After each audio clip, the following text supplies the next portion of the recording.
السلام علیکم و رحمت الله و برکاته. استاد یک مسئله بود امیر میفهموندین در شهر روسیه قرار داریم. همین گوشتایی که در مغازه ها فروخته می شود همین ها را ما خودمان استفاده نبریم تیار کرده به همین ملت همین خودشان فروشیم آیا اجازه است؟ نه. إن الله إذا حرم شيئا حرم ثمنه. الله تعالی یک چیز اگر حرام کند پولش هم حرام میکند. گفتم پیامبر صلی الله علیه وسلم. همین در نظر همین گوشتای مرغ است استاد. با چیزی عقیده که با میگم گوشت اگر اهلی بسم الله الله اکبر گفته کشته نشده باشد، اینچنین گردناش بریده نشده باشد و با قوه برق زده کشته شده باشد، و حرام است. اصلا گوشت مرغ مثلا یا گوشت گوسفند اینا اصلا حلال است به شرطی که اگر طبق شریعت ذبح شده باشد. حرام مرده باشد و حرام نیست، حرام است، حلال نیست. بنابراین اون که حرام هست فروختنش هم حرام است. فهمیدید؟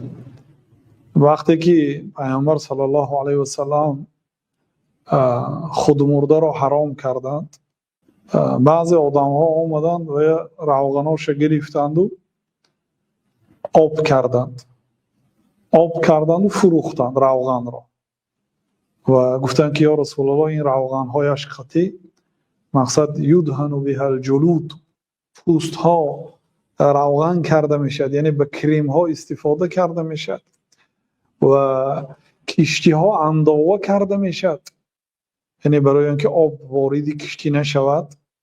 همون لایه هایی که آماده میشه در همون زمان کشتی ها رو میساختین، جاهای سوراخی هاش رو با روغن ها آمیخته میکردین تا اینکه آب ندرآید.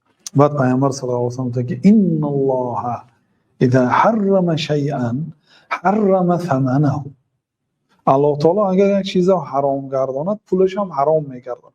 خود مرده که حرام است، یک گاو خودش مرده مونده، سحر رفتید گاوی که 400 کیلو 500 کیلو گوشت دارد خودش مرده است، دیگه مصیبت آمد به سرتان، تمام و یکم کشته نمیفروشید، بله پوستش اجازه آمدگی هست که پوستش گیرید دباغت کنید استفاده برید، اما گوشتش و روغنهاش که الکی حرام شد و فروختنش اجازت نیست.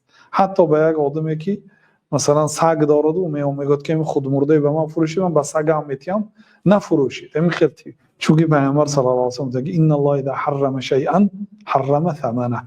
الله تعالی اگر یک چیز رو حرام گرداند پولش هم حرام میگرداند. با چیزی حرام ترجمه تجارت نکنید. مثلا مواد مخدر من خودم نمیفروشم، نه استفاده نمیبرم، ولی میفروشم با مقصد کشتن کافرها میفتم پیشتر. این نادرست است، این فریب نفس است. با مقصدی حتی عشر میگرفتین از زمین هایی که مواد مخدر و کوکنار میکشتین، سبحان الله عشرش را برار میگفتین بعضی ملاها، عشر یعنی زکاتش را برار از نعوذ بالله از کوکنار و از این حشیش و بنگ و این چیزا حرام است، یعنی که فروختنش هم حرام است. ما با این وسیله کافرهای دنیا رو میکشیم گفتیم. بله مواد مخدر انسانها رو به قتل میرساند، امروز نه فردا به قتل میرساند، این انسانها رو شل جامعه میکنند، ولی برای شما فروختنی این چیز اجازت نیست. شما وظیفه دار نیستید که کافرها رو با همین راه کشید. شما اصلا وظیفه دار هستید که این کافرها فرزندان حضرت آدم علیه السلام هستند. در صحیح بخاری هست وقتی که پیامبر صلی الله علیه و سلم شب معراج به آسمان برآمدند، یا موی سفید را دیدند، در اگر به طرف راستش نگاه کند خنده میکرد، به طرف چپش نظر کند گریه میکرد. و حضرت رسول الله صلی الله علیه و سلم حضرت جبریل را پرسیدند که ای جبریل این موی سفید کی است و این سیاهی طرف راست و سیاهی طرف چپش چی است، برای چه خنده و گریه میکند؟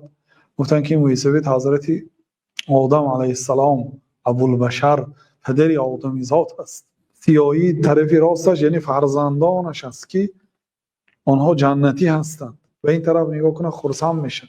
این طرف دست چپ فرزندان حضرت آدم علیه السلام است که اینا در دنیا کافر بودند، زردوش بودند، منافق بودند، یهود بودند. نصرانی بودند، بت پرست بودند، بیدین بودند، اینا کافر هستند. اینا بازگشتشان با آتش دوزخ است و ابدی در دوزخ میسوزند. حضرت آدم گریه کرد. یعنی حضرت آدم همچون فرزند نگاه کردند. یک انسان هم اگر یک پدر اگر یک فرزندش کافر باشد گریه میکند. واقعا بسیار حرکت میکنه. پیامبر صلی الله علیه و سلم به عمکشان ابو طالب گریه کردند وقتی که از دنیا بدون قبول اسلام هلاک شد، اسلام را قبول نکرد، گریه کردند و از الله تعالی شب و روز استغفار میپرسیدند که عمکم را ببخش. بعد الله تعالی صراحتا نهی کرد که ما كان للنبي والذين آمنوا ان يستغفروا للمشركين.